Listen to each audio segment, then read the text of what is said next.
ദീദി, ഇപ്പോൾ കോൺക്ലേവ് നടക്കട്ടെ എന്ന് പറയുമ്പോൾ അതെങ്കിലും ആകുന്നല്ലോ എന്ന രൂപത്തിലേക്കൊക്കെ ആലോചന ഈ മലയാള സിനിമാ മേഖലയുമായി ബന്ധപ്പെട്ട് വരുന്നു.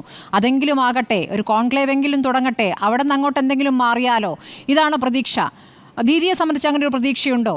ഇപ്പോൾ തന്നെ ഈ 4.5 വർഷം വൈകി ഈ റിപ്പോർട്ട് ഇന്നത്തെ ദിവസം പുറത്തുവിടാൻ തന്നെ എന്തൊക്കെ നാടകമായിരുന്നു കളിച്ചത്.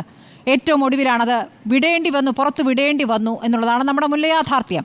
അപ്പോൾ അതിനുശേഷം ഇനി അങ്ങോട്ട് കോൺക്ലേവ് എന്ന് പറയുമ്പോൾ ആ കോൺക്ലേവിൽ പറയുന്ന കാര്യങ്ങൾ, ഇപ്പോൾ ഹേമ കമ്മിറ്റി നിരവധി നിർദ്ദേശങ്ങൾ പറഞ്ഞിട്ടുണ്ട്, ട്രൈബ്യൂണൽ അടക്കമുള്ള നിർദ്ദേശങ്ങൾ. ഇതൊക്കെ അതിൻ്റെ അർത്ഥത്തിൽ തന്നെ കൃത്യമായി നടപ്പാകുമെന്ന് നമുക്ക് കരുതാമോ?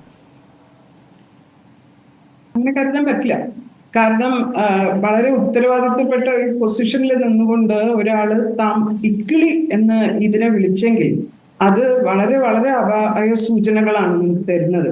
അത് ഇക്കിളി ആർക്കാണെന്ന് അത് ഇക്കിളി ആയിട്ടുള്ള കഥകളാവുന്നത് എന്ന് മാത്രം നമ്മൾ ചെക്ക് ചെയ്താൽ മതി. ഓരോ സ്ത്രീയെയും, പ്രത്യേകിച്ച് ടാലന്റഡ് ആയിട്ടുള്ള സ്ത്രീകൾ, വളരെ പാഷനറ്റ് ആയിട്ട് സിനിമയിൽ വരണം എന്ന് വിചാരിക്കുന്നവര്, അവർക്കൊക്കെ അവർ ജീവിതം തന്നെ ഇല്ലാതായി പോവുക, ആത്മഹത്യ ചെയ്യേണ്ടി വരിക, കുടുംബം തന്നെ അതിന്റെ പേരിൽ നമ്മൾ കണ്ടിട്ടുണ്ട്. ഈ രാഹുലൊക്കെ ഇടയ്ക്കിടയ്ക്ക് എടുത്തു പറഞ്ഞുകൊണ്ടിരിക്കുന്ന കേസ് ഉണ്ടല്ലോ, അവരുടെയൊക്കെ ഫാമിലി നമ്മൾ കണ്ടിട്ടുണ്ട്. ഏത് വിധമാണ് ആ ഫാമിലി എഫക്റ്റഡ് ആയതെന്ന് നമ്മൾ കാണുന്നുണ്ട്. ഈ വിധം തകരുന്ന ആ കാര്യത്തിനെയാണ് ഇവര് ഇക്കിളി കഥകൾ എന്ന് പറഞ്ഞു. അവരുടെ കൈകളിലൊക്കെ എങ്ങനെയാണ് സീരിയസ്ലി ഇടാവും. പക്ഷെ ഇവിടെ റോഷി ബാലിനെ പോലെ ഒരാള് ഇന്ന് എങ്ങനെയാണ് സ്മൃതി ഒക്കെ നിന്ന് നമ്മൾ കണ്ടിട്ടുണ്ട്. അത് പുറത്ത് വരും വരെ നിന്നിട്ട് കാണിച്ച് കൂടെ നിന്ന ആൾക്കാരുണ്ടല്ലോ. WCCക്ക് അതിൽ സ്വന്തമായിട്ട് ക്രെഡിറ്റ് ഒന്നുമില്ല, പക്ഷെ കൺവിക്ഷൻ ഉണ്ടായിരുന്നു. ഇവിടെ തെറ്റ് നടക്കുന്നുണ്ട്, അത് ആവർത്തിച്ചുകൊണ്ടിരുന്നിട്ടുണ്ടായിരുന്നു. ഇത്രയും മെനക്കെട്ട് നമ്മൾ പണച്ചെലവ് മാത്രമല്ല, ഓരോരുത്തരും അവിടെ പോയിട്ട് തുറന്നു പറഞ്ഞത് പിന്നെ അവർക്ക് രണ്ടാമത് അതേ തിക്താനുഭവങ്ങളിൽ കൂടെ റീവിസിറ്റ് ചെയ്യേണ്ടിയൊക്കെ വന്നതിന് ഒരു വിലയും ഇല്ലാണ്ടാക്കിക്കൊണ്ടിരിക്കുകയായിരുന്നു. 4.5 കൊല്ലം ഈ ഗ്രേവ് ആയിട്ടുള്ള ഈ കണ്ടന്റ് വെച്ചുകൊണ്ട് എങ്ങനെയാണ് അതിന്റെ മേലെ അടയിരിക്കാൻ പറ്റുന്നത്?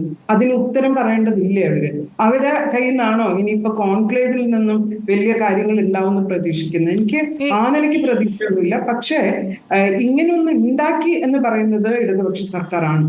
ഇത് മാത്രമല്ല, സ്ത്രീകൾക്ക് മാത്രം വുമൺ എംപവർമെന്റ് കണ്ടന്റ് ആയിട്ടുള്ള സിനിമയ്ക്ക് പണം പാസാക്കി എന്ന് പറയുന്നത് ഈ സർക്കാരാണ്.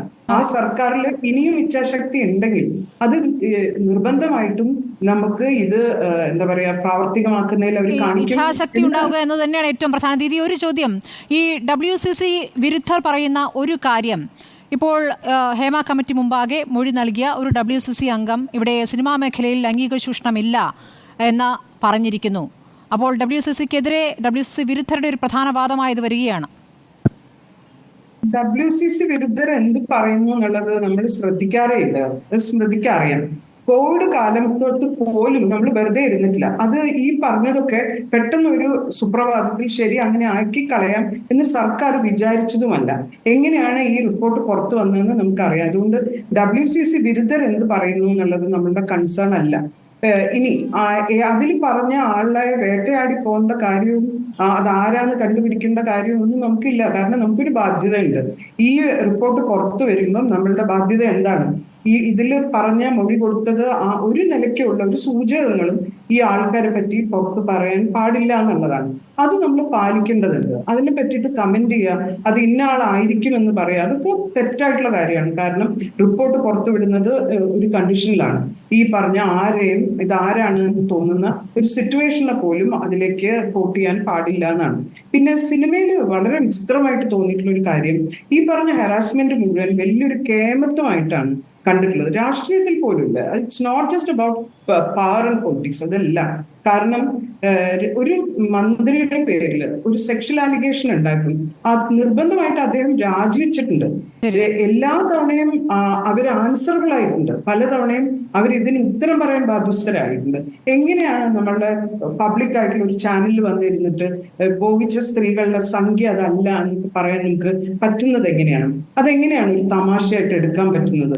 അത് സിനിമയ്ക്കകത്ത് മാത്രം സാധ്യമായിട്ടുള്ള ഒരു കാര്യമായിരുന്നു. ഇവിടെ ഈ റിപ്പോർട്ട് പുറത്തു വരുമ്പോൾ ആകെ നമ്മൾ പുറത്തേക്ക് വരുന്ന ഒരു മെസ്സേജ്, വേറെ ഒരു ഹോപ്പും അതിന്റെ മേലില്ല. ആകെ വരുന്ന ഒരു മെസ്സേജ് എന്താന്ന് വെച്ചാൽ, ഇത് എബൌ സിനിമ എന്ന് പറയുന്ന മേഖല നിയമങ്ങൾക്ക് അതീതമല്ല. അതാണ് നൽകുന്ന സന്ദേശം.